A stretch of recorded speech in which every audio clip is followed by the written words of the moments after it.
All right, this is going to be a fun one. I want you to eat this for the one meal a day that you're eating when fasting.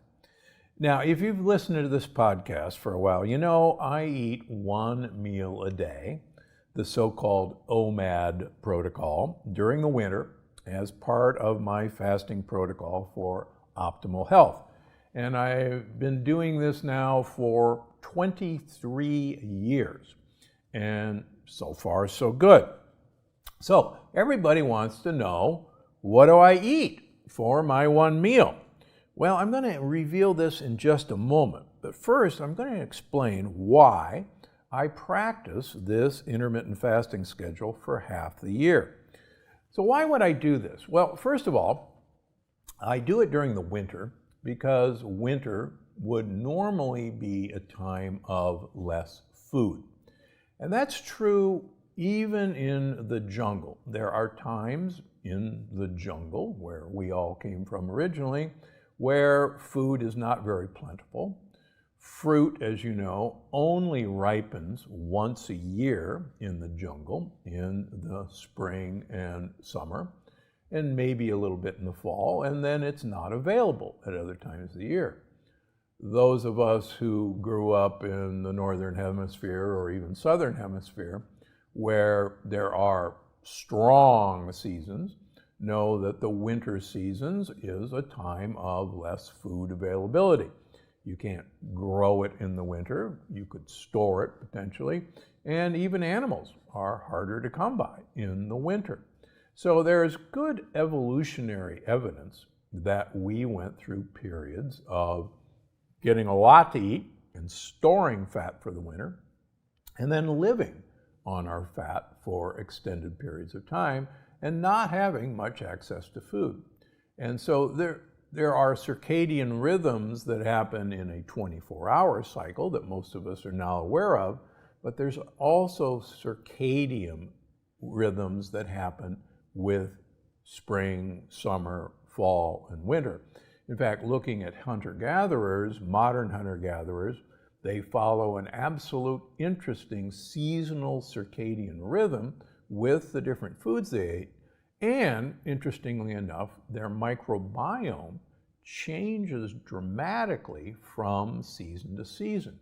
So there's evidence that we should vary our food, and we should vary the amount of food and the types of food we eat from season to season. So from an evolutionary standpoint, I've chosen winter and spring as the times where I'm going to cut back on food.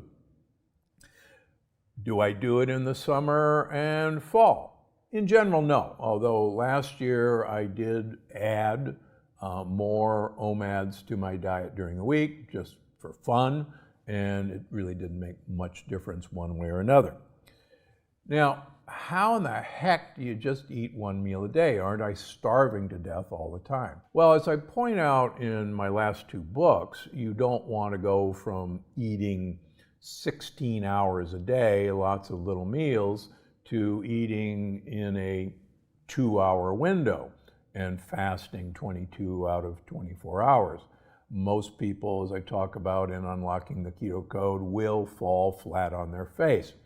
You will have no energy, you will have headaches, you will not want to do anything.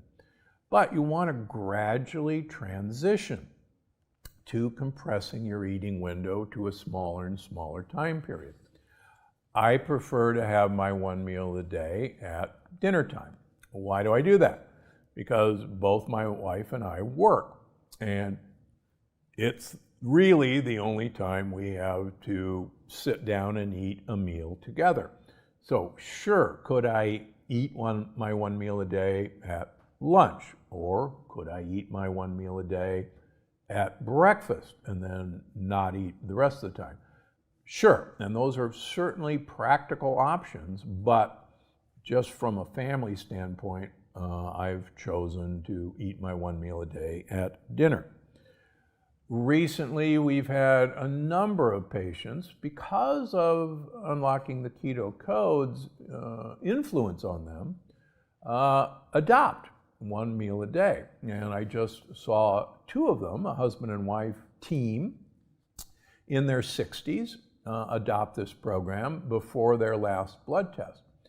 And I was particularly worried, believe it or not, about the wife, who, even though she was of normal weight and had a normal insulin level, had actually a very elevated insulin-like growth factor 1, IGF-1.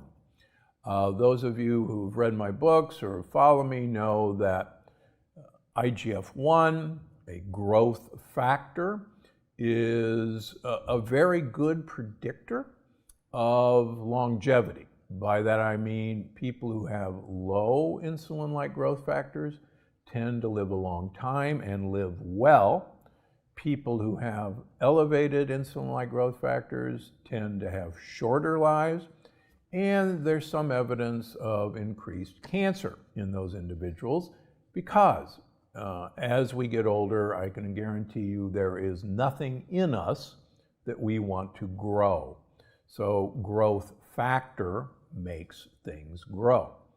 And the evidence from the Italian athlete study that I reference in the last book shows that people who compress their eating window dramatically reduce their insulin-like growth factors, even if they don't change the amount of calories they eat.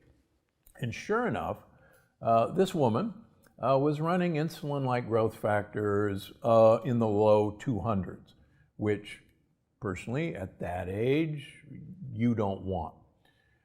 Just switching over to 1 meal a day for 2 months prior to the test dropped her insulin-like growth factor from 210 down to 120. That's a 90-point drop, and that's dramatic. The husband did even better. He started out at about 149, and he dropped down to 89, which once you start getting under 100, if you look at my patient population, my super old patients, 95 and above, who are doing well, they run IGF-1s of 50 to 70, and it's very consistent across the board. So it's one way to manipulate, I think, a very important marker of aging, which is insulin-like growth factor. And again, the studies both in animals and in athletes, Italian athletes, suggest that this is a good method to change what's happening in insulin-like growth factor. Now, what's the optimal meal to eat if you're only going to have 1 meal a day? Now, to begin this conversation, I need to set the record straight. If you read my latest book, Unlocking the Keto Code, you know it's actually not what you eat that matters the most to a healthy metabolism, but how you eat and for how long you eat. That's the most dramatic finding of the NIH experiments done by Dr. Ralph DiCabo in mice, looking at not so much the foods the mice were given to eat, but the timing of when the mice got to eat their food. And what he showed was that it really didn't matter whether the mice were given a high-fat diet, a high-protein diet, a high-carbohydrate diet. The outcome was driven by how short a time period that the mice ate the food that they were given during a 24-hour period. The mice that ate all day didn't live very long.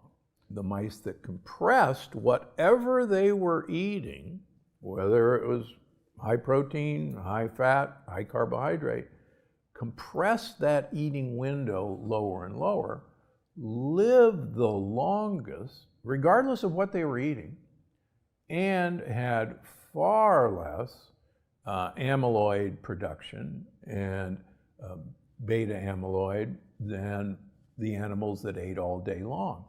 So that's actually really exciting news. And as you know, one of my sayings from that book is eat short to live long.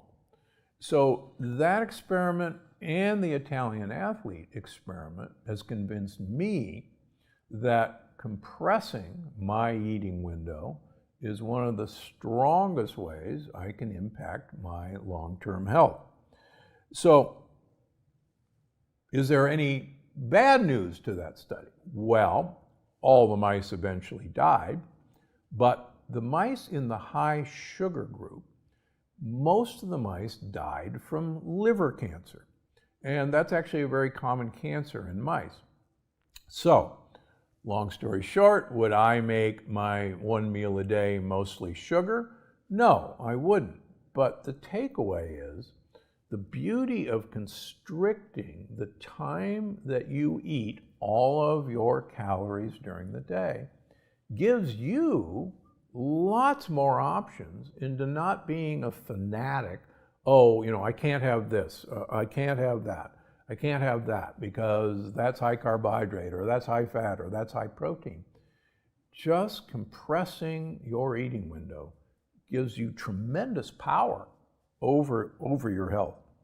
So, what would I suggest you have? Well, first of all, I can't say this enough, the more I can have you eat green things, the better off you are. As I mentioned in Unlocking the Keto Code, the more you can eat the rainbow, which really means eat polyphenols, the better you're going to be.